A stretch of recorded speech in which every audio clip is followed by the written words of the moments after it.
Good morning. Today is Tuesday, February 14th, 2020. Today is a special meeting of the Los Angeles Board of Police Commissioners. Madam Secretary, please call the roll. Good morning. Commissioner Briggs absent. Commissioner Decker. Present. Commissioner Bonner. Here.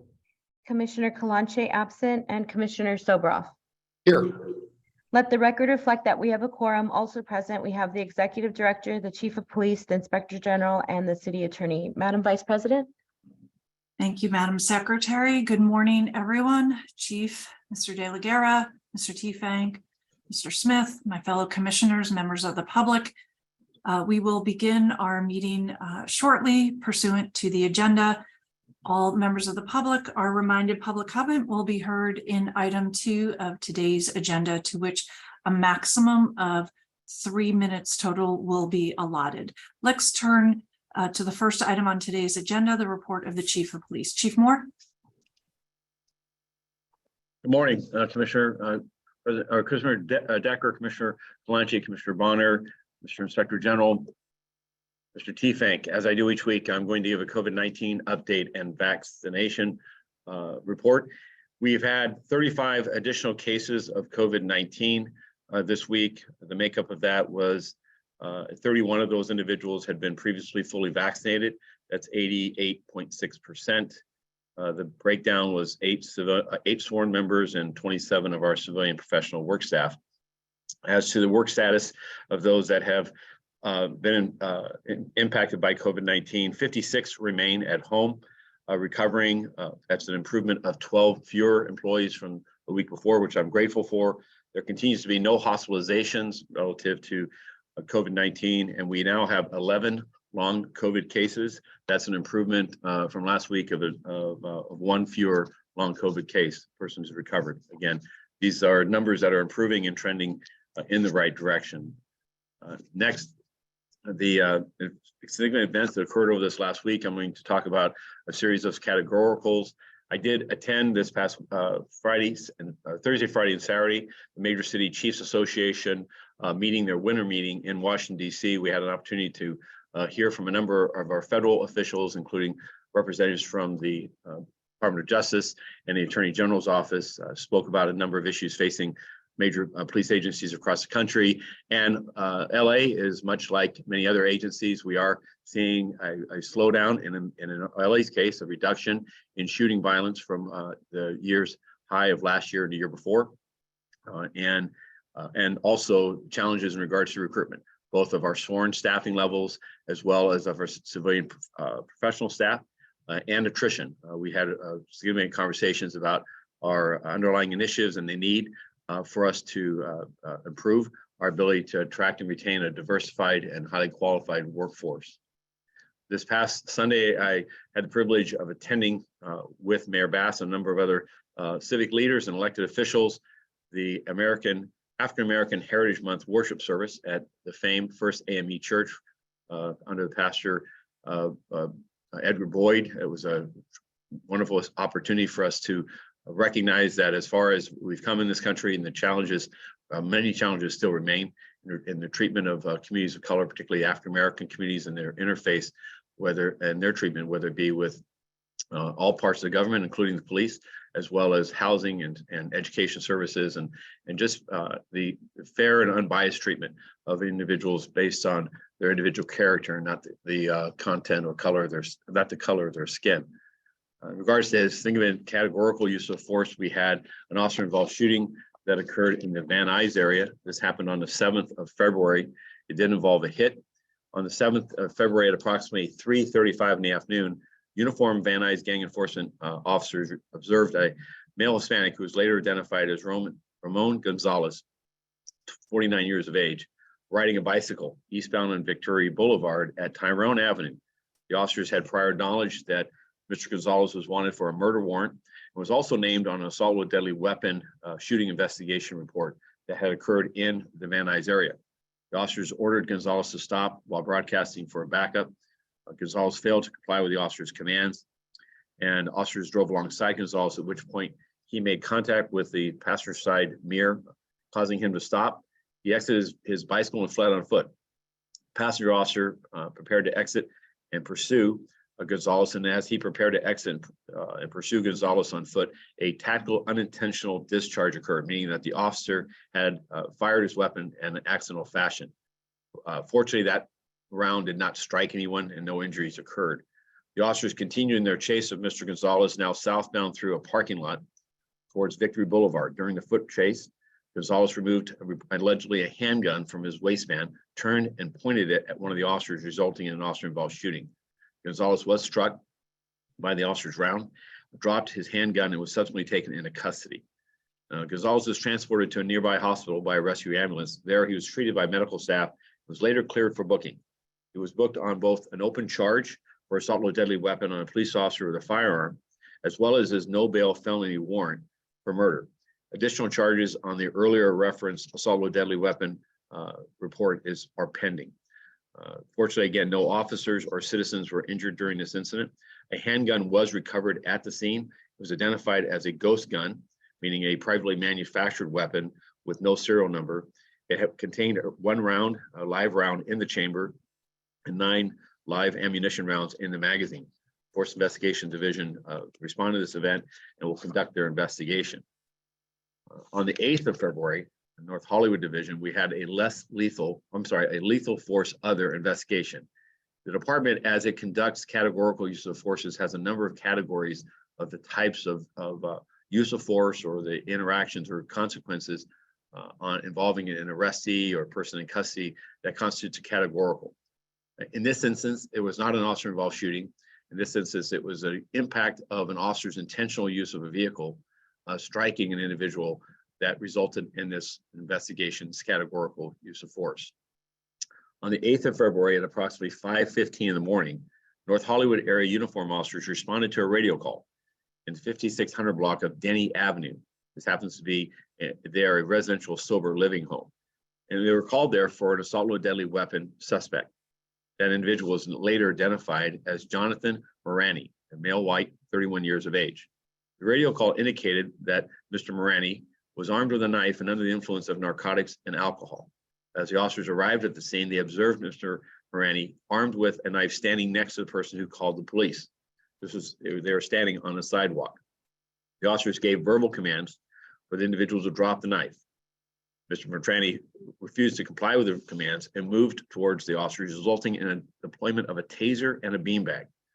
Both less lethal munitions were ineffective, and the individual ran south on Burbank Boulevard. The officers followed him while he was still armed with a knife eastbound on Burbank Boulevard, which resulted in a second and third deployment of the beanbag shotgun.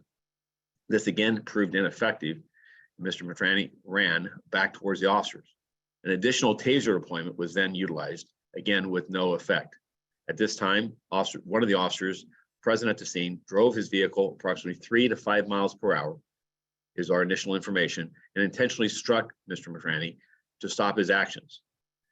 The individual fell to the ground and immediately stood up, still holding the knife, and ran directly at the officers. A takedown to the ground was conducted by one of the officers, and Mr. Morani was taken into custody, disarmed. He was transported to a nearby hospital by a rescue ambulance. There he was treated for excessive vomiting as a result of intoxication, and he was medically cleared for booking. He was booked for an open charge with assault with a deadly weapon on a police officer with a knife. One officer received abrasions to his left hand and both knees, and a knife with a 4-inch blade was recovered at the scene. This event will result in the release of a critical incident video. The accounts I'm giving here today are based on initial statements by the officers and our understanding of the event as we understand it today. Again, this will be more information will come in the coming days as we release the video, as we do on each of these categoricals. Next event was a 77th Division canine contact with a hospitalization. Anytime a canine conducts a search to identify the location and allow for the arrest of an individual wanted for a criminal offense, if the nature of that contact, a bite, results in a hospitalization of the individual, that triggers a categorical use of force investigation. And then as it is a categorical, the results of this investigation will be brought before me and with my recommendations to the Board of Police Commissioners as to the tactics used and including the use of the canine. On the 10th of February at approximately 5 in the afternoon, 77th Uniform Gang Enforcement officers conducted a traffic stop for a vehicle violation. There were 3 occupants in the vehicle. They were detained and a search of the vehicle was conducted. During the search of the vehicle, a loaded firearm was discovered. During the detention, the driver, later identified as Anzuri Foster, a male black 26 years of age, ran from the scene. A perimeter was established by the officers and a foot search was in progress when the officers identified where Mr. Foster was believed to be hiding. A request was broadcast and made for Metro K-9 officers to respond and given the location to search the location with the K-9. Prior to conducting the search, Metro K-9 officers in the air unit gave several commands for Foster to surrender. There was no response, and it was believed that Foster was hiding underneath a house in a crawl space. And as such, as the K-9 search continued, the K-9 entered the crawl space under the house where Mr. Foster was believed to be located. As a result of that, a K-9 contact or dog bite occurred. Foster subsequently exited the crawl space and surrendered to officers.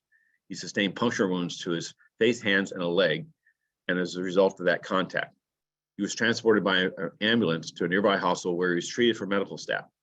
Due to his wounds being exposed to unsanitary conditions under the house, he was given antibiotics intravenously, which was done to prevent further infection or possible infection. Because the antibiotics required distribution through an IV, he was admitted to the hospital for his further treatment. Foster was detained for having an open felony warrant for pimping and pandering. This warrant came from the Orange County sheriffs, who declined taking him into custody given his hospitalization at this time. The second occupant, an individual by the name of Michael Johnson, a male black 26 years of age, was arrested for being a felon in possession of a firearm. The third occupant was released from scene after being questioned. A 9mm handgun was removed with, a 9mm handgun with a removed serial number was recovered at the scene.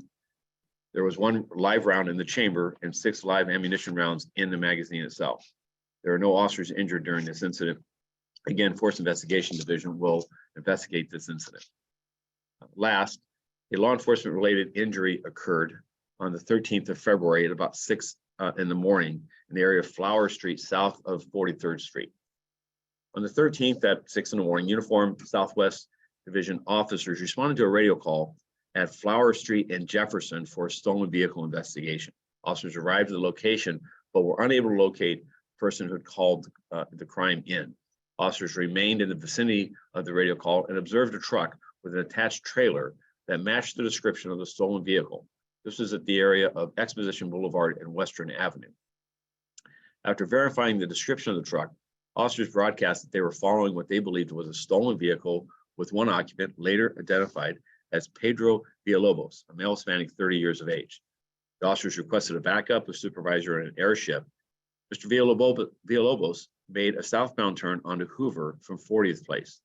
While turning southbound, the attached trailer struck a parked vehicle on the south curb, and as Mr. Villalobos continued southbound on Hoover. Officers broadcasted their vehicle pursuit, and Mr. Villalobos attempted to turn eastbound on 42nd Street. However, he lost control of the truck, causing it to swerve and stop on the east side of the intersection. Primary officers and responding units conducted a high-risk stop on the vehicle containing Mr. Villalobos. Mr. Villalobos failed to comply with the officers' commands, exited the vehicle, and reportedly fled on a skateboard south on Flower Street. Several officers pursued Mr. Villalobos on foot, while additional officers drove past his position.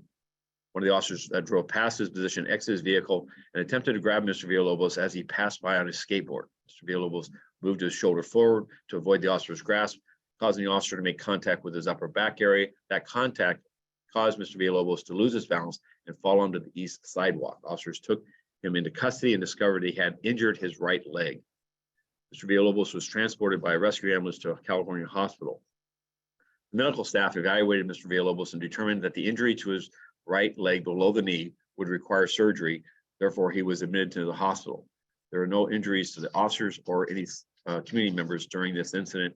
South Traffic will conduct the traffic collisions investigations, and FID will conduct the use of force resulting in this law enforcement related injury. As a result of the officer-involved shooting that I just spoke about earlier, we now have 4 officer-involved shootings year to date. And that number at the same time last year was 4 as well. Our 4-year average for this time of year is 2.5. We have had 2 fatal officer-involved shootings this year. That number was 1. That's been no change from my last report. In regards to transitioning to our crime picture, this last week, we continue to see improvements in the level of shooting violence, particularly. We now have 14 fewer homicides this year to date versus last year. That's just under a 30% reduction. That's 33 homicides this year versus 47 last year. Our total violent crime picture continues to see reductions in each of the categories with a 9.8% overall reduction in violent crime. In regards to our property crime, we continue to see a reduction in all of our categories in property crime with a 7.6% reduction. That's 885 fewer property crimes this year to date versus last year to date, or overall Part 1 crime reduction of 8.1%. One area I want to bring to the public's attention is our continued awareness regarding the increase in Kia and Hyundai model vehicles that are being stolen and used primarily for individuals to drive about. They're not being stolen per se for an exports or to be used for parts, but for transportation. While we see an overall 10% reduction auto theft this year in Los Angeles in the first 6 weeks, that's 65 fewer vehicles stolen this year versus last year. Between Kia and Hyundai vehicles, we've seen 164 additional thefts this year. And as a reminder to the public, last year's increases in auto theft were primarily made up of the increase in the number of Kia and Hyundai vehicles that because of the ignition design, the model years, I believe it's 2014 to 2019, allow for individuals to break into the ignition switch system and easily activate the ignition and drive that vehicle from the scene.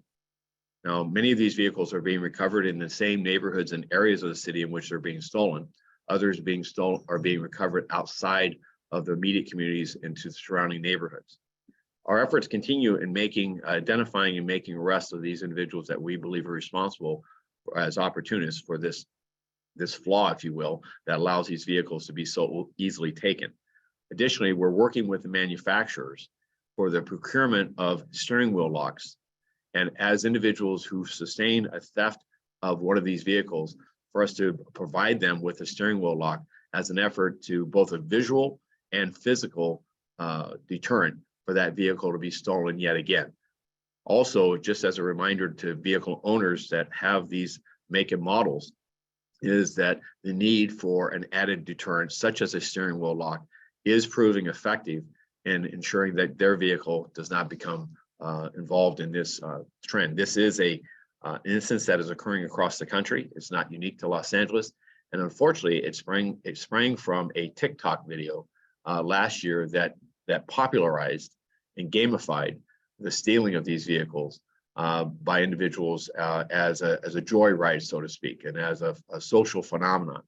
Again, we're working with the manufacturers. The manufacturers are working to identify countermeasures that will defeat the ability for an individual to steal these vehicles as easily as being done today.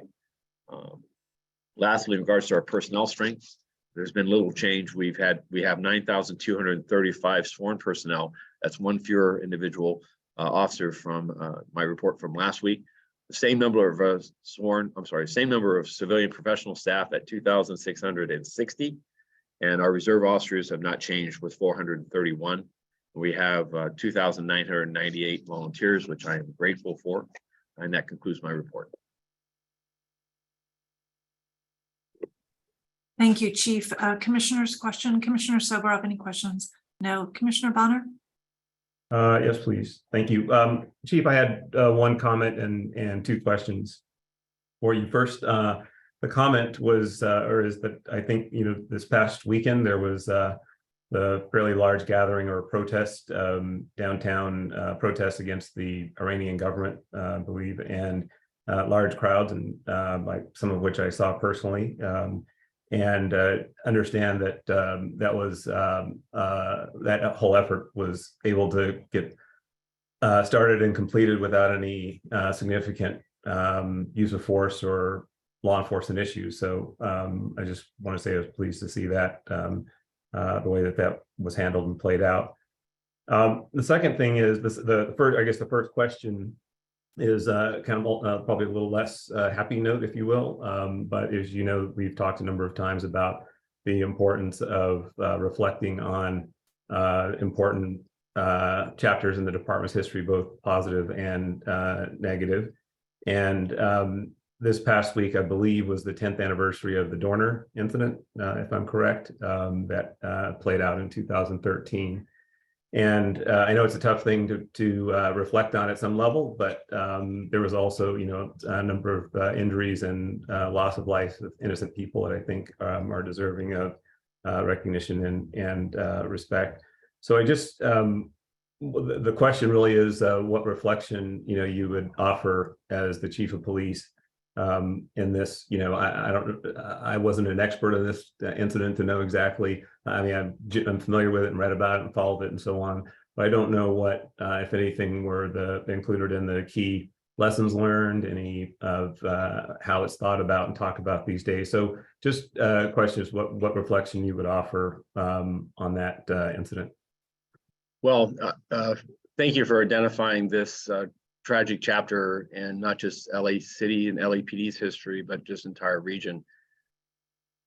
There was the actions of Mr. Dorner resulted in a double homicide for members of the public, just as a refresher, in the Irvine area. And it was a daughter of a former Los Angeles police lieutenant and her fiance that were murdered as a result of Mr. Dorner's hatred towards her father. And he generated a manifesto that we quickly discovered that was targeting members of this organization, both past and present, for death. And in the ensuing hours, in the aftermath, we saw his actions result in the death of a Riverside police officer, as well as days later in the death of a San Bernardino deputy sheriff. And in the midst of that, numerous reports of his efforts to identify and target and kill the individuals that he had listed on his manifesto. The department's response, and all of Southern California law enforcement agencies, was swift. And I'm proud of the work that we did as across the agencies in coming together to identify and track him and eventually locate him. And yet, in the aftermath, the department also engaged in a deep, intense review of its actions as to its initial response, as well as the actions that flowed from it, as well as a review of Mr. Dorner and his background as a former member of this organization, and what interplay and efforts within the organization could have influenced or may have played a part in his hatred and the development of it. As I reflect back on it, it's a sorrowful time in our history with the loss of life that occurred. It is one that I take some encouragement by our ability as a collective, as law enforcement in Southern California, to come together in these trying circumstances and work in a unified fashion without egos and barriers or silos. Those were all overcome during this ordeal. And in regards to the culture of the organization, it was examined as to his treatment or his alleged treatment when he was a probationary officer, and the role of his race or conflicts with the command as his training experience was engaged. We look seriously, and we continue to monitor and evaluate to ensure that members of this organization are treated fairly, whether they're a probationary employee or seasoned member at any rank or pay grade, and that instances of hazing or unbiased or unfair treatment is not allowed or tolerated, and the fact that we look for ways with inclusion and equity. I'm proud of the work of Commander Ruby Flores, most recently this last few years, with the Diversity, Equity, and Inclusion Office, to look both in understanding that procedural justice and treating the public fairly and being perceived as such is critically dependent on us treating ourselves internally with a similar manner of listening, allowing people to have a voice in discussions and in dialogue. While we may not always agree, that we work from a place of respect, and that we recognize that one of the perils that can come in a hostile, otherwise hostile environment is individuals that can spiral out of control in their response to what they perceive as unfair. So those are some of the observations and remarks that I would make. Again, at the anniversary of this, it's one of those, it's a word you hate to use because it's a circumstance that you pray never happens again, and certainly nothing to celebrate. Well, I appreciate that, Chief. And again, I felt somewhat compelled to ask about it simply because it was such an extraordinary event. And it's, I hope that the department will continue to look for opportunities to reflect on it, not only, to get past the tragedy of it, but to also show respect to those who were injured and lost their lives during that unfortunate set of events. Second question, I wanted to turn back briefly to something that was a discussion of last week's meeting. There was a fair amount of discussion about the many contributions that Commissioner Decker has made during her short tenure on the commission. And the question really is, would you agree that she's always approached that work with a great sense of commitment and intellectual integrity that will be of great benefit to the Sheriff's Department now in her efforts there going forward? Well, I don't know that I'd agree a short tenure. I think I'll say it was too short. I'll agree with that. That characterization. I don't know that she would view it as short, but I know I haven't. But I would say too short. And I believe that whatever her next engagement is, that entity, organization, and I pray that it is in public government, and I hope it is in public safety and law enforcement, and should it be in the Sheriff's Department, they have nothing to receive but an outstanding benefit to their organization, and a lasting one that, as she made lasting changes here, I am quite confident that she's not done, and they're going to reap at our expense. And with that, though, let me share that I believe there's another commissioner on this array that also is deserving of respect and admiration and thanks. Commissioners that work in this commission across the array of commissions in Los Angeles, this is easily one of the most challenging, but also I think one of the ones that has one of the greatest opportunities to give back as a volunteer, as a member of the community, to the policies and to the operating effectiveness and efficiencies of city government, and certainly in public safety, LAPD stands first and foremost. So, Commissioner Bonner, your role as a commissioner, and you aspired to this position about a month after my appointment as chief, as I recall, and I remember us somewhat commiserating together about the challenges that we have before us, but also excited with the opportunities of what we could do together, working with your role as a commissioner and me as chief of police. And now, some four and a half years later, I am grateful for your service.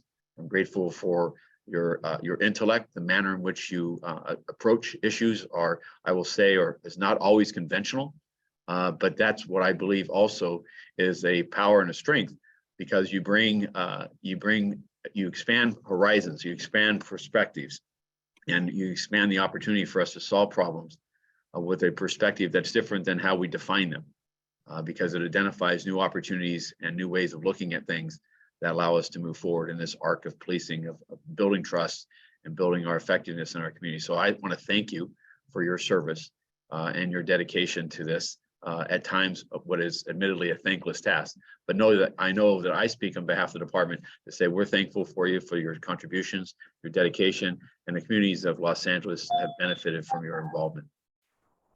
Well, I certainly appreciate that, Chief, and just a quick follow-up, going back to my first point, I'm sure you would also join me in wishing Commissioner Decker well.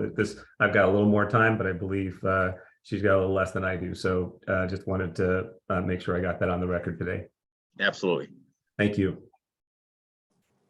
Thank you, Commissioner Bonner. There's apparently, Commissioner Bonner, no quiet exit strategies involved in these. And as you know, today is my last meeting. I know you have more in front of you as well.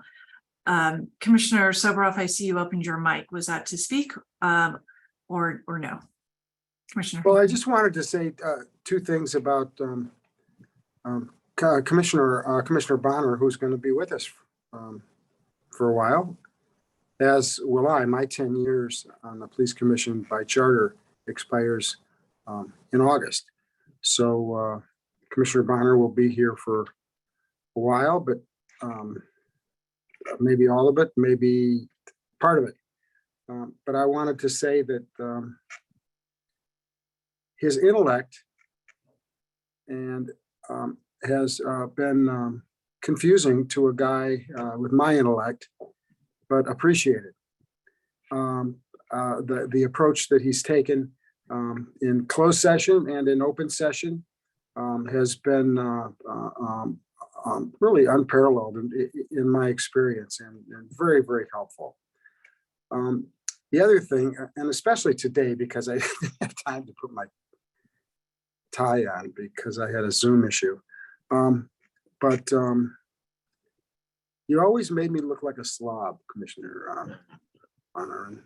And so I'm going to ask you, whenever your last meeting is, that tie you're wearing, my entire family is jealous of that tie, and I would purchase it from you, and I will continue to wear it or through commission meetings through August in your honor and respect. You're a great guy. You've been a great asset to this commission, and you will continue to be until it's unfortunately your last meeting. And if you want to say something nice about me, just write it down and we'll open it up in August. But hold it till.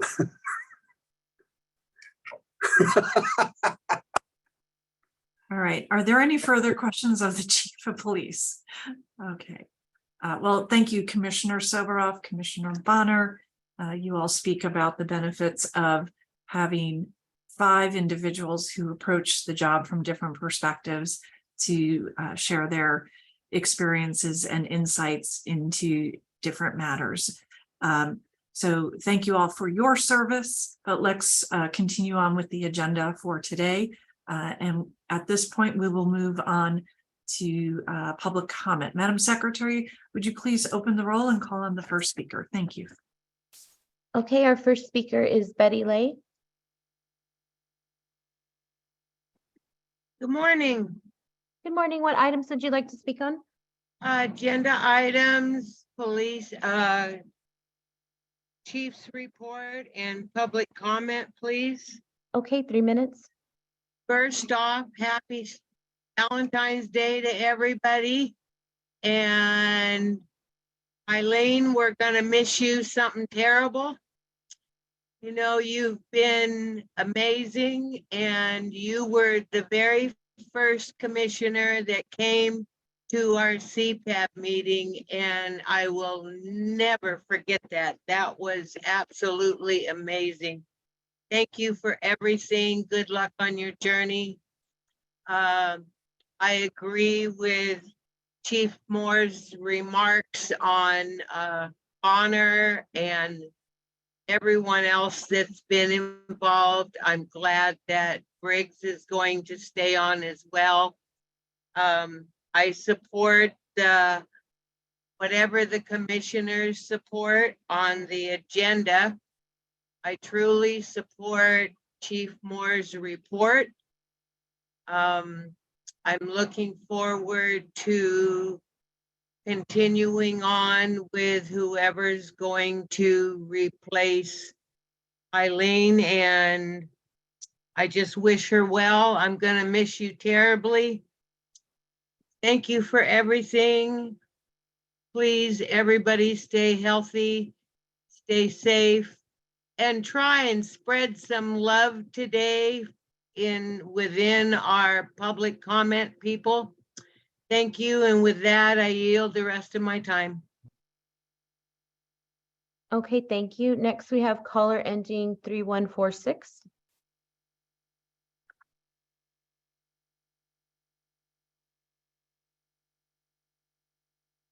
Hi, did that work? Hi, yes. What items would you like to speak on? Well, I'd like to speak for 3 minutes Okay, go ahead. Thank you. I called to protect the person that is the officer. No officer at all should be given training. They shouldn't be getting training that could lead to them, that allows them to harm someone and then ends up with a criminal charge. Good, sound people completely destroyed by incomplete, poor training. And I want to see training that changes, because the correct training produces better outcomes. That's one of the things I'd like to see. So I did some on the Keenan taser issue, did some more research. In 2018, it said 49 people died by heart arrhythmias caused by a taser. And was this taught to the LAPD that a taser could give a heart attack? So Bonner is not concerned. He said something in the past meeting about race and religion doesn't matter. And I thought actually race and religion mattered the most. Eileen's leaving. Okay. I wondered if you're getting a job that pays more than an officer makes, even if it's with the sheriff's department, whatever was said there. And one of the things about Keenan that I noticed that I wanted to talk about was, why was he on cocaine? And it said he was a teacher. Okay. And what's important about this is that because he might have been on cocaine and was a teacher, no, that wasn't a reason for him to have a heart attack from a taser. If this turns out to be what the truth is, it's hard to tell. But 49 people did die from heart arrhythmias until you look at the video, right? One of the things still, though, the only person that could have saved his life was Keenan. Okay. So the Keenan family, though, they have a lawsuit against the LAPD and the maker of the taser, right? The training, the placement should have been on the deltoid muscles. They're trying to handcuff and control an arm, and that takes deltoid muscles. But they put the opposite side of the heart right over the spinal column with nerves going to the heart. I think that that's not a very good place. First, there was one officer, then there were 3, then there were 4. Just a few minutes later, there were 8 officers there. So the real answer is he did not at all need to be tased. So this is very tough. You see, I called to protect the officer. I wanted to have them trained. See if I can put this in. Reasonable officer definition, Bonner. How's that fit this? You would think it'd be reasonable that they wouldn't put that on his spinal column, but that's what happened. So this is tough. This is very, very tough to see what happened this way. And I would think, though, that, you know, the destruction we've seen in cocaine, why is anybody today taking cocaine? I mean, I don't even know what to. Thank you. Next, we have T.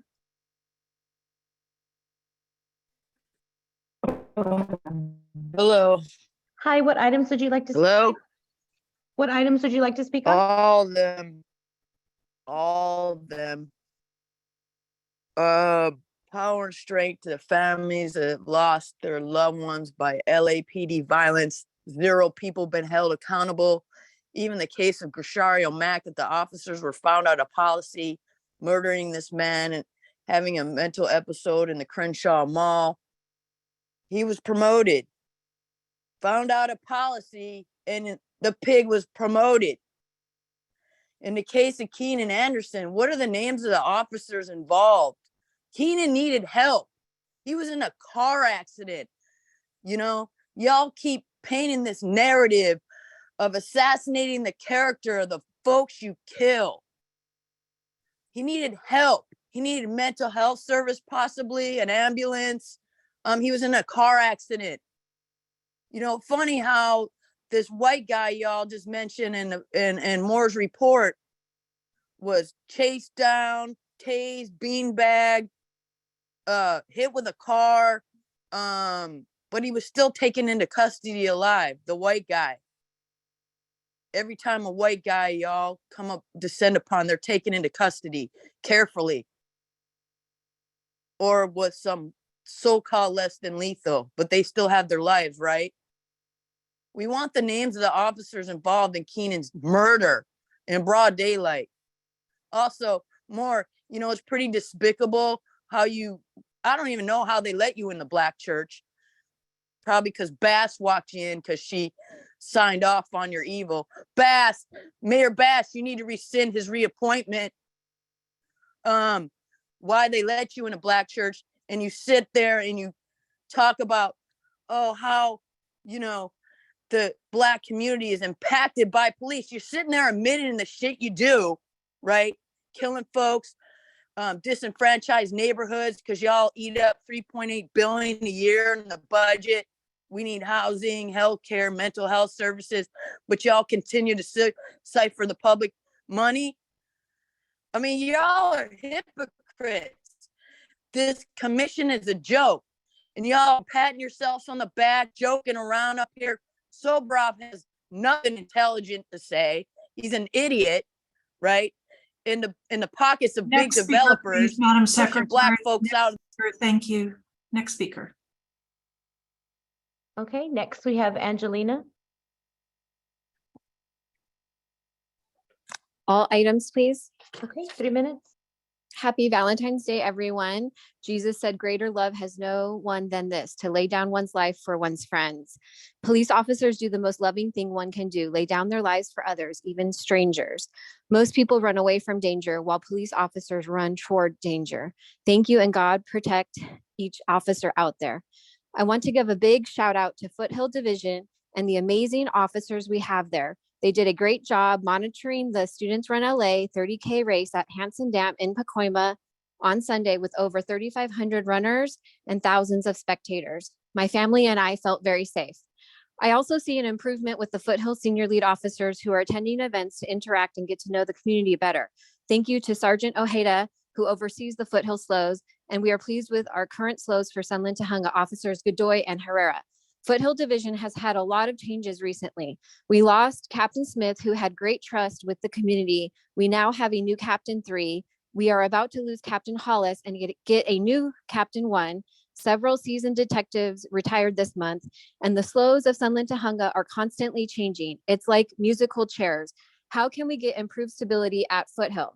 Due to corruption within LAPD's top brass in cahoots with Monica, we unjustly lost our Sunland SLO Contreras after him being there 6 years. He was replaced with a temporary SLO knowing she was going to be promoted. Then we got a permanent SLO only to lose her after a few months. And now we have a new Sunland SLO as of a couple weeks ago. That's 4 different SLOs in Sunland over a 1-year span. I like the new SLO, but how long will he stay? Likewise, our Tahunga SLO has been out on medical leave for many months. However, the new captain wants to give officers the experience of being a SLO, so he's going to change that SLO every 2 months. Now, this might be a good idea for the officers so they can gain experience. However, this is bad for our community because just when the officer connects with us and develops background information on the businesses, streets, neighbors, homeless, gangs, drugs, concerning issues, and criminals, they are uprooted time and time again. It defeats the whole purpose of a senior lead officer, no? Can you please provide better stability at Foothill Division? Enough of the musical chairs. Also, can you please ensure the Foothill gang officers are not hinting to gang members as to who is giving out information? The saying, snitches get stitches, can become a reality, and it's your job to protect community members who are trying to help you do a better job at policing. Even though you commissioners don't always follow our advice, I want to acknowledge that you at least listen during public comments, unlike the disrespectful Los Angeles City Council, who look down on their phones, talk to each other and their staffers, and are even vacant from the chamber. So I at least want to give you credit for actively listening to us, and I hope you really do care what we have to say. May today be filled with love. Jesus loves the little children, all the children of the world. Red and yellow, black and white, they are precious in his sight. Stop the racist comments from these commenters, please. Thank you. Next, we have Javier Hermosillo.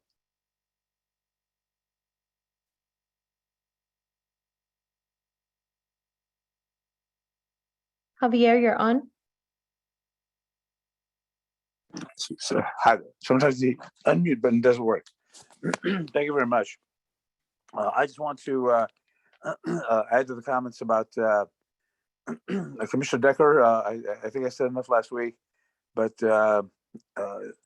taking on new challenges in the Sheriff's Department is it's going to be interesting for a lot of reasons, but you're more than capable. I just want to address there was a story in the Los Angeles Times about the officer-involved shootings, and as someone who's been around the department for a number of years and I was involved in dozens and dozens of boards of rights. The only comment I guess I have is kind of a question is if there's a quicker way to give a preliminary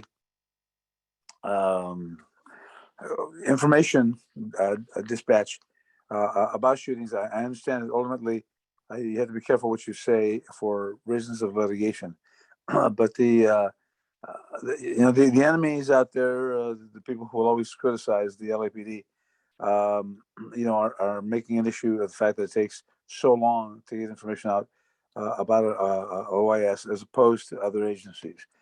And I'm not sure that there's a easy answer to that, but to the extent that can be done preliminarily, perhaps, although I have serious doubts about that, perhaps it would help for the people that aren't automatically critics of the department to get that information out there. I know they're complex cases, but I think that if the department certainly appears to be making the effort when legally possible and otherwise, capable of getting all the information in time, maybe that would take some of the pressure off.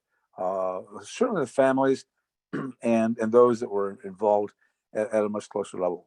Other than that, I think that the commissioners are doing a really good job of monitoring the department, and the mayor has announced 2 nominees to come onto this commission, which means that one of you that's left will probably be asked to leave, and whoever that is, I hope that I'm able to give you kudos or advice, whatever it might be, as a citizen of Los Angeles, down from our area of San Pedro that historically has been ignored, but we've had great captains over the last few years, and that's a credit to Chief Moore. And so I will end my comments 7 seconds early. Thank you. Okay, thank you. Next, we have T. Johnson. Hello, can you hear me? Hi, yes. What items would you like to speak on? All, please. Okay, 3 minutes. Good morning to all. Chief Moore, congratulations on being appointed for another 5 years. I'm sure the weeks leading to this appointment was pretty stressful not knowing your fate. It must feel like a ton of bricks lifted off your chest when you receive your chief's pension. I feel for the employees of LAPD that haven't known their fate for over 2 years. Thank you, Chief Moore, for providing your COVID infection updates. This month, there's a total of 60 infections. 53 of the 60 infections are from the vaccinated. 7 of the 60 are unvaccinated. When will this madness end? Testing only the healthy unvaccinated while the vaccinated are running around sick, infecting others is just plain stupid. Looking at the statistics each week, we all see the trend. The vaccinated are causing close to 90% of the positive COVID infections within the LAPD. This trend continues throughout the entire city of Los Angeles. Can any of your commissioners give us, the residents of Los Angeles, who by the way, pay your salary, a rational explanation as to why the healthy unvaccinated are the only people testing? This sure seems like discrimination on the city's part. We, the residents of Los Angeles, are demanding answers to all the questions regarding this COVID subject. There have been many questions regarding this COVID subject, and you have all failed to provide any answers or any comments. We see the blank stare on all of your faces when the true facts are provided to you. Keeping silent just shows us all how wrong you all are. Before I go, I'd like to know why the public comments have not been posted for today. I yield the rest of my time. Thank you. Okay, thank you. Next, we have Philip Tabby. All items, please. Okay, 3 minutes. Like to show support for Sergeant Ruby Aguirre, a 14-year veteran of the LAPD. It's sad that our chief of police does not have our officers 6. It's a shame the department is fully cooperating with the misdemeanor investigation with her TC. This is not the LAPD I grew up with. This new LAPD ran by our current failure of a chief of police is obviously not working for the citizens in Los Angeles. Let me remind each one of you of 3 words that will always hold true: we the people. And we the people have a right to public safety. If you haven't noticed, it's getting more dangerous by the minute. What does our COP do? He agrees to more police reform instead of worrying about the elephant in the room, the crime. Our officers do not need reform, the rank and file. Our officers, at Foothill anyway, have proven to be honest people who uphold the oath they took. Some of them makes mistakes. We're human and we work it out. The good they have done seems to always outweigh the mistakes that will be made. As civilians, we make mistakes too. If you want any kind of reform to happen, and I don't like to use that word, it would be at the command staff level.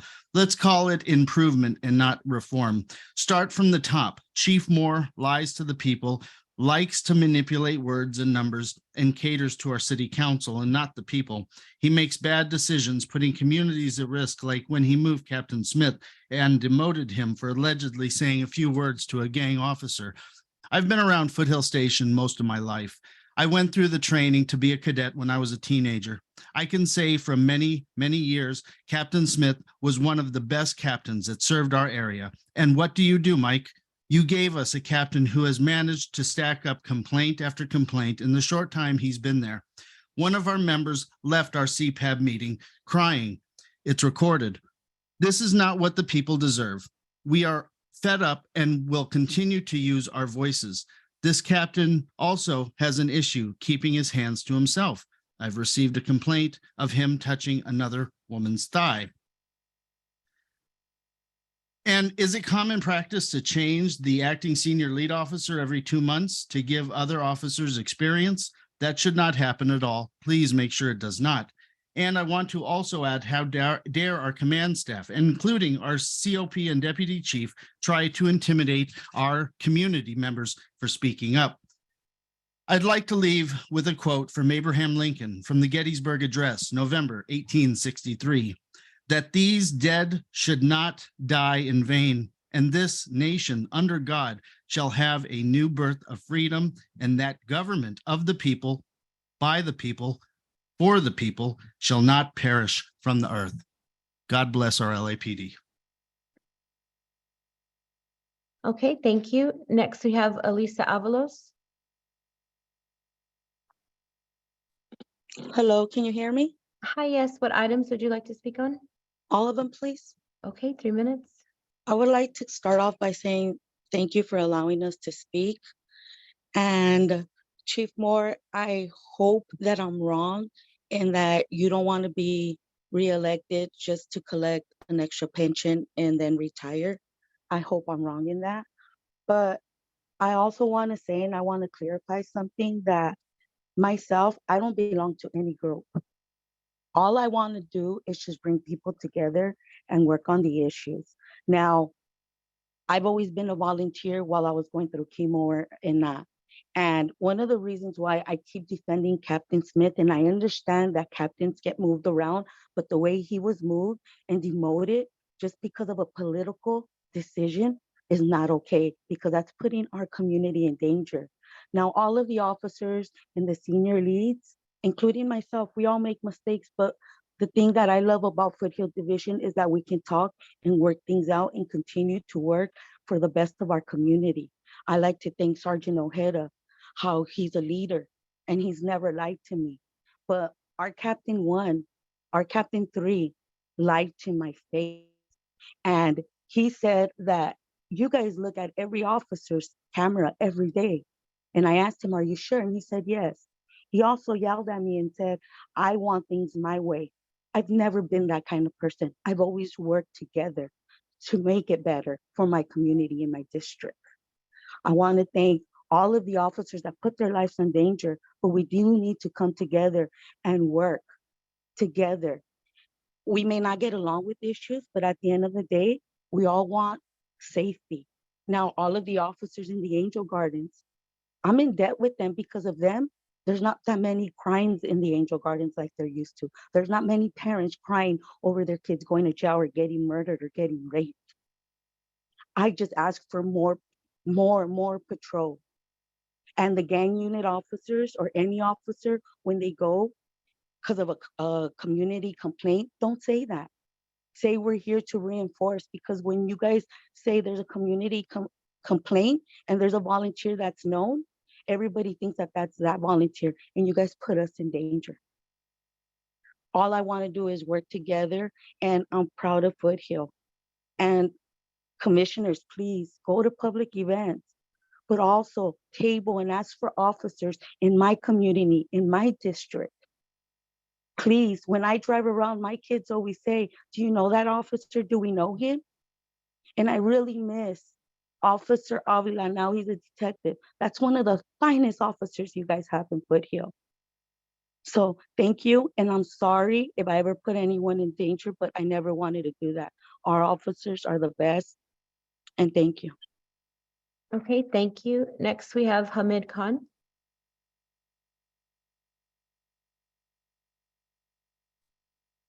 Hi, can you hear me? Hi, yes, what items would you like to speak on? All items, please. Okay, 3 minutes. Yeah, first of all, I just want to start off by the kind of violence and cruelty that we saw yesterday at the system with the LAPD goons enforcing that was this violent removal of a community member on 5th and San Pedro between the hours of 9:30 and 10:30 yesterday morning.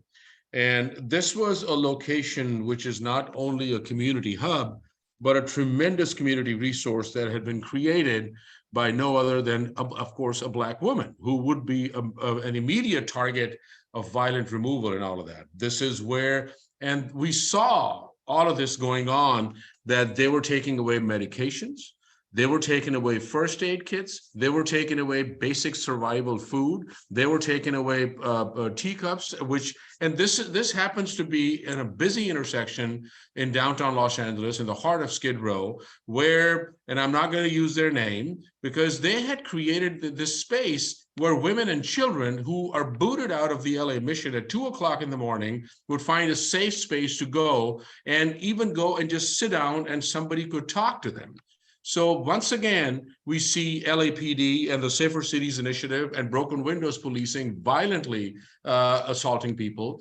Not only that, as the community was objecting to this thing, the cops, the pigs, were taking out their tasers and pointing at people. We constantly had your cops just with their hands on their revolvers to come out, and all it was going on where people were just very peacefully just saying that, yo, this person is asking for their blanket, but they won't even let her take her blanket. Where is she going to go when you've taken everything else in the middle of the night where the LA Times is talking about freezing temperatures? So once again, and constantly we are reminded about, and one of your callers said, like, yeah, LAPD doesn't need to be reformed. Absolutely, it needs to be abolished. Then what do we even talk about reform?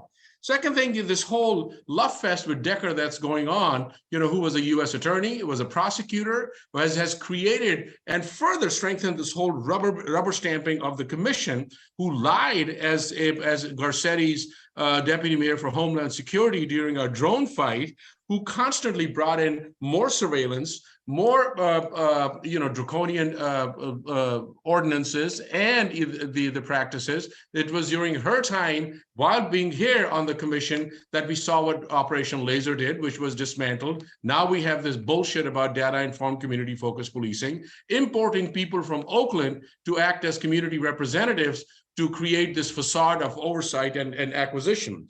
And lastly, I just want to make a quick comment on 4A about this filing of officers involved shooting. This is what you're doing, like a 2-sentence report, which becomes a fact, where everybody starts off as the suspect this, suspect that. So it can. Okay, thank you. Next, we have Steve Rogers. Good morning. Good morning. What items would you like to speak on? All items, please. Okay, 3 minutes.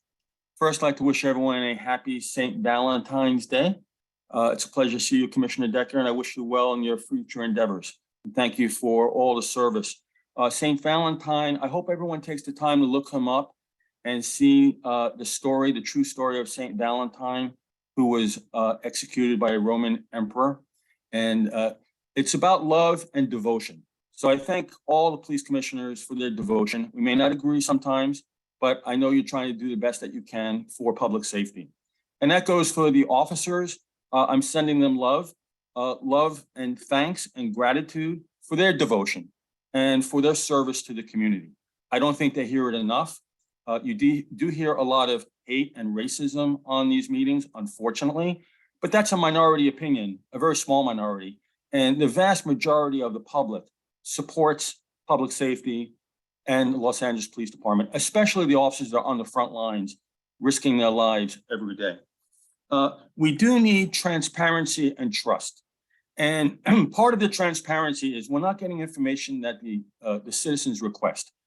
We have requested numerous times for detailed information on, for example, hate crimes that could be listed on the weekly statistics, but it's not. Crime should be listed by number and by percentage, not one or the other. I do appreciate Moore's reports. And there's some question though about, there's also unreported crime. We have to take that into consideration. And you hear a lot of talk about the senior lead officers. That program really needs to be looked at carefully. There are some great senior lead officers, as you've heard, and there are some that are missing in action. I know because I talk to people in the community and I am a resident of the community, so I see it myself. So please take the time. I hope people are listening, the mayor's office, elected officials, find out what's going on with the senior lead program. There should be surveys. There should be meetings listed on the website. That website has a lot of potential, but it's not being actualized. Speaking of love and different situations, love for SWAT officer Randy Simmons, whose anniversary of his murder, the SWAT officer, the first SWAT officer killed in LAPD history, was February 7th. I don't think that was acknowledged. It should be. Prayers go out to his family, his colleagues, and he will never be forgotten. So there are some things which are mentioned here and some things which are not. We only get 3 minutes and it's 9:30 on a Tuesday morning. That tells us something. I hope you are listening. Sometimes I'm not so sure. With regard to Chief Bended Knee, and I'm trying to stay positive today and be full of love, we do need an elected chief. I think that would make the chief more responsive to the public, and that we need a charter change. God bless you all. Thank you. Next, we have caller ending 2707.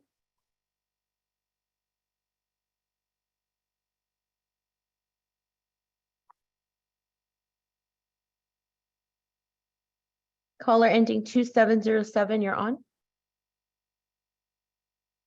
Okay, we'll move on. Next, we have Eugene.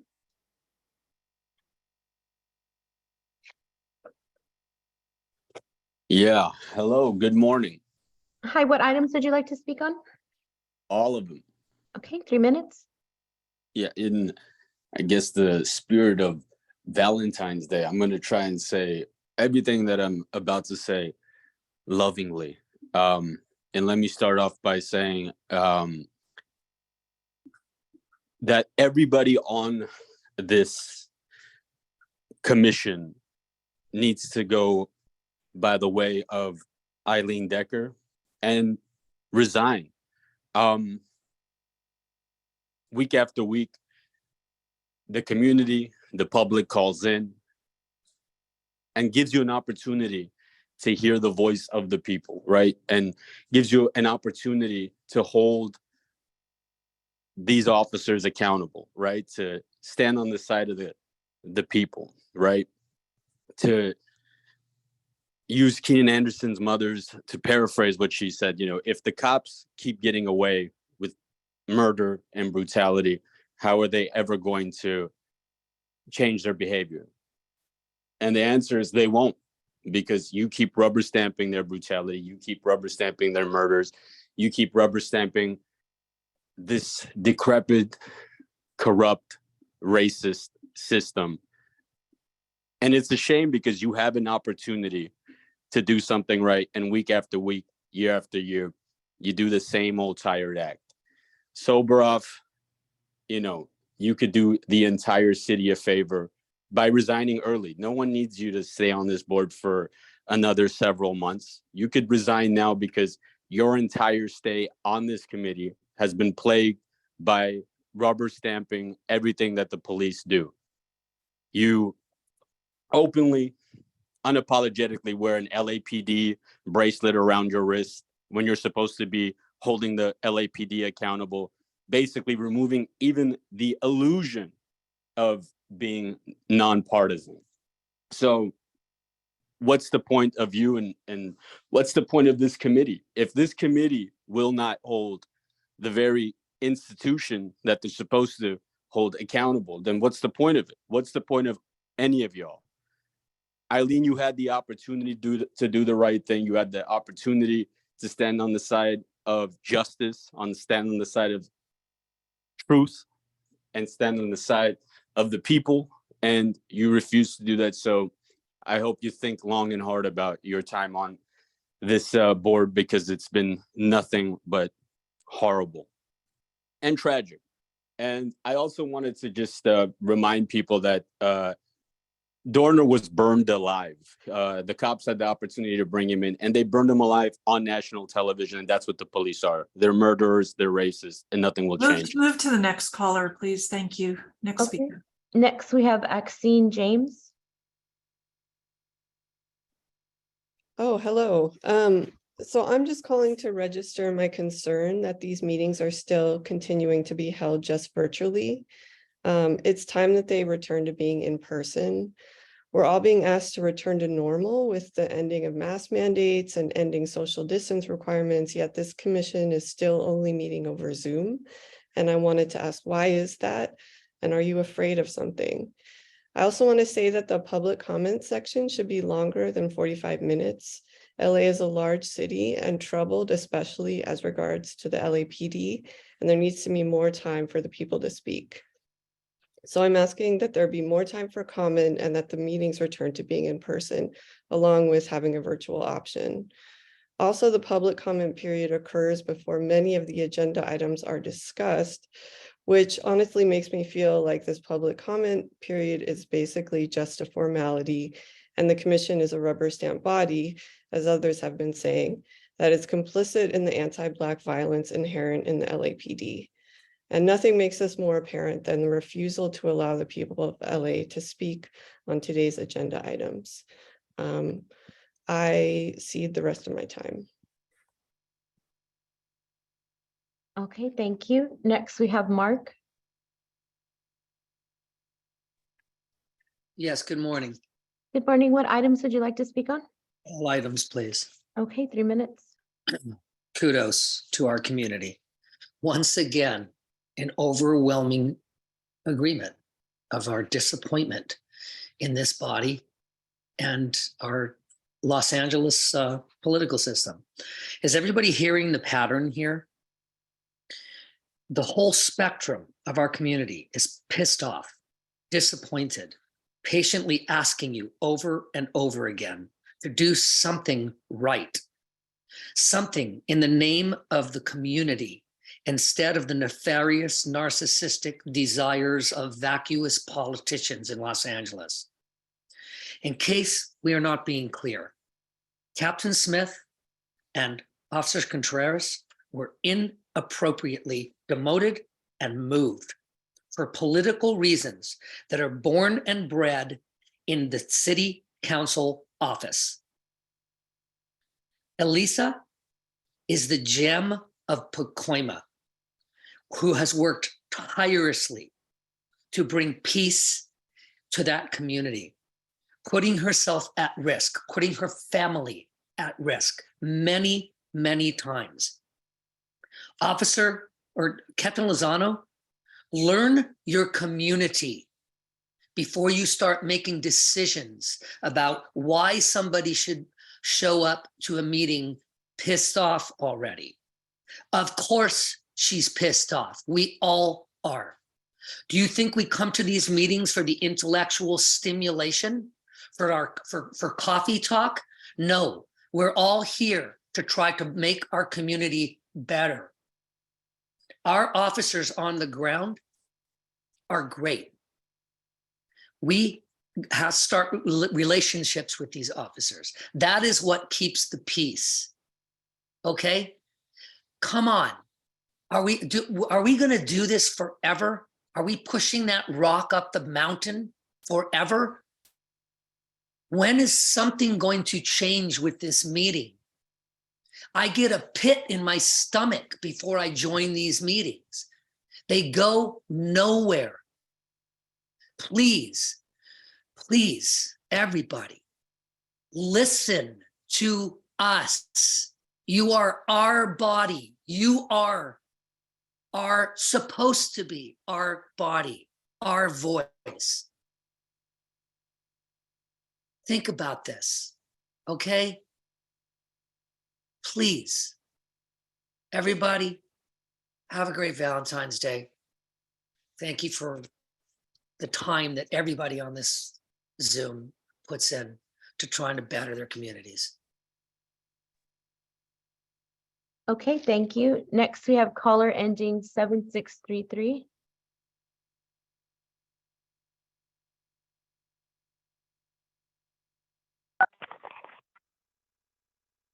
Hello. Hi, what I item? have, I would like to speak on all items. Okay, 3 minutes. Okay, I am a little concerned about the way that these meetings have been going, like the last caller just said. Nothing is being done. Nothing different is being done. Crime, you said crime is going down, well, shootings are going down. But there's a rise in microwave attacks. This is becoming a huge issue with technology. You have the Assembly Bill 48, the use of kinetic energy projectiles and chemical agents. This is for protests and demonstrations and assemblies and stuff like that. You focus with this on rubber and plastic bullets and stuff like that, but how about other kinetic energy weapons? Ones that can be used in a distance, not just tasers, but ones that technology has afforded and they can be used. But if law enforcement are the only ones that's having these weapons, why are there so many attacks with these weapons? So are you saying that law enforcement are carrying out these attacks? Because this people constantly, it's to the point where CIA agents were attacked. They created a bill, the Havana Syndrome bill. So it's not like you don't know that this is going on. These are new days. It's a shift. There are new weapons involved, and there are people that are having access to these weapons. How, I don't know. If law enforcement and military are the only ones that have them, what's going on? Something needs to be done. Something different, because you guys are not trying anything. You don't even care. It seems like we have these meetings all the time. Nothing happened. Nothing's changed. This is a huge problem. Like the guy said, the community is telling you what's going on, telling you the problems, and you guys refuse to do anything about it. Like you said, why do we have the meetings? Why is it still having meetings? This makes no sense to me. I yield the rest of my time.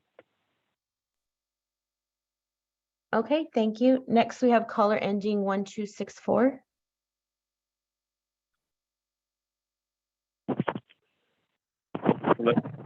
Hi, what items would you like to speak on? All items, please. Okay, 3 minutes. Yes, this has to do with the Foothill Division. This is James. The officers had come out about the illegal vending in the residential areas, and unfortunately, it didn't go as well as I wanted it to, because the people who have invaded our residential area in front of homes, they have put tables in between cars, and the police are saying that they can't remove them, even though this is a prohibited vending area. And I'm sure you've read the rules and regulations. They could not remove them. They have their religious items on that they're selling, which is obviously against the Catholic Church, which they're selling in front of, which doesn't make a lot of sense to me. But they cannot remove them because they're afraid of a lawsuit. And I don't really understand that. But I'm glad that they did make the effort to come out and do a patrol. But for some reason, they just weren't able to remove them, because they are in positions where people need to walk on the sidewalk. They're blocking them. They have to go around them, which creates a very unsafe environment. So maybe we can continue this and get better at it as we go along. And I just want to make a comment about the senior lead officers. My senior lead officer has been missing in action for a long time. I've had cars that have been caught on fire. I've contacted him, never got a call, never got a visit so I can explain to him what's going on in the neighborhood. Also, these vendors have attracted a lot of I don't know if they're homeless people who are begging around the church, and this opens up the door to other people coming in, and we do not know what their intentions are. There was a girl, like I told you before, that was accosted in the bathroom of the church, and this is why they have to lock mostly everything during the big services on Sunday. We have a lot of traffic going on. We'd like them to leave as soon as possible, because that does create a problem in our neighborhood. It's very small. But Lozano, I've been continuing to work with him. I appreciate his help, and I'd like to continue to work with him, and I hope he does continue to work with me as we move forward. And I also like to mention about the dispensaries. Now, we need to know which ones are legal and which ones are illegal, and we need to close down the illegal ones. And also because they're attracting a lot of bad element into the neighborhood, because the gang members know that they're illegal. So that's why they go and they do the graffiti to let them know that, hey, we know we're going to come in. Okay. All right, that's our last speaker, Madam Secretary. Thank you very much. We'll move on the agenda. Consent item 3A. Does any commissioner have a question on item 3A? Seeing no questions, I will move that we approve the department's report and transmit to the mayor and city council. Is there a second? Second. Moved in second, all in favor, say aye. Aye. Aye. Aye. Motion passes. Thank you.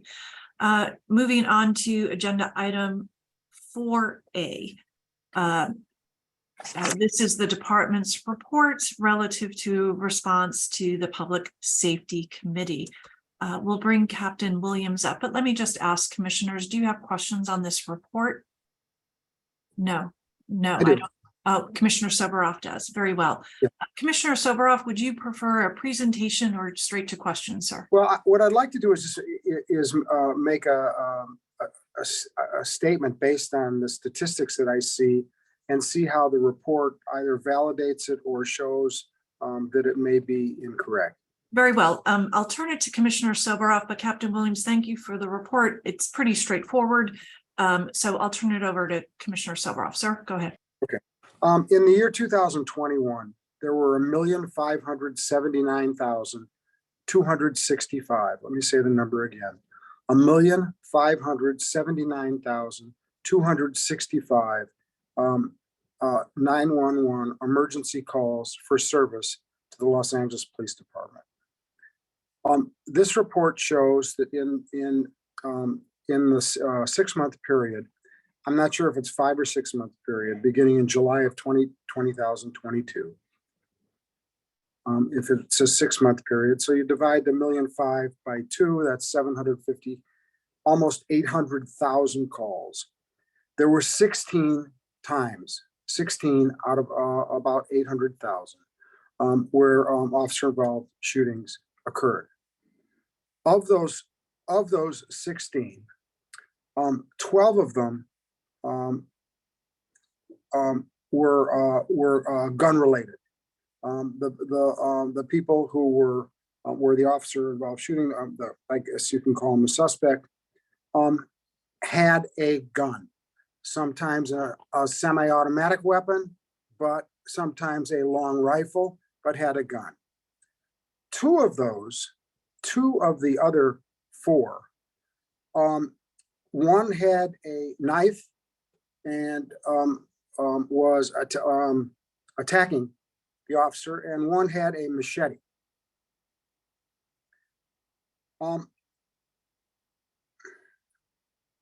Officers don't use their guns other than a last resort.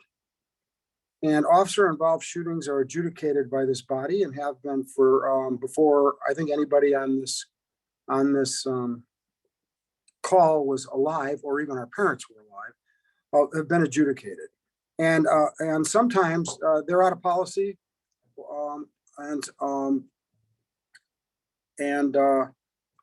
I would hardly call this offensive word rubber stamp, because in many of the cases, there are very, very strong discussions about each situation and split votes. Sometimes they go the way of the chief. Sometimes they don't. Sometimes they go the way of the inspector general. Sometimes they don't. Sometimes they go the way of any of the commissioners, and sometimes they don't. But these facts, 1,600,000 people call 911.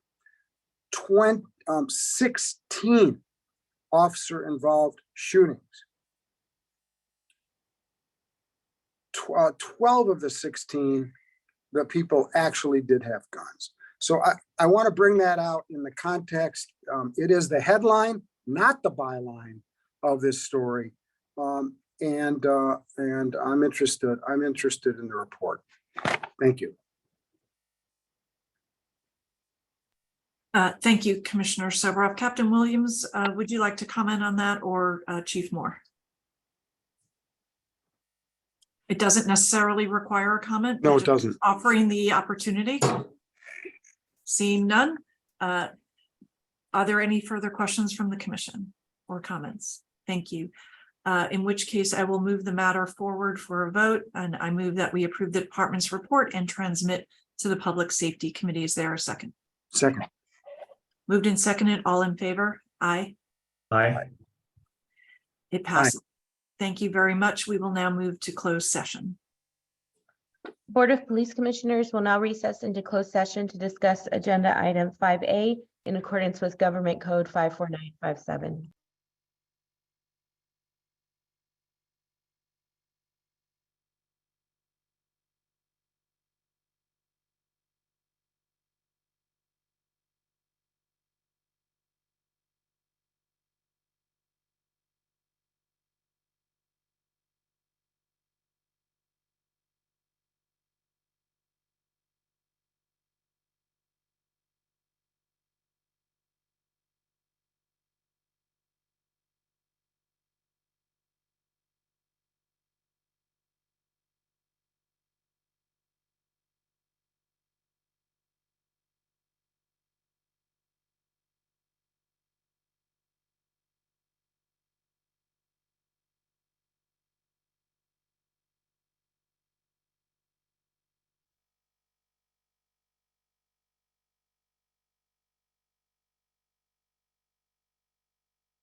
We'll wait for Commissioner Bonner, so we have a quorum to close out today's session.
There we go.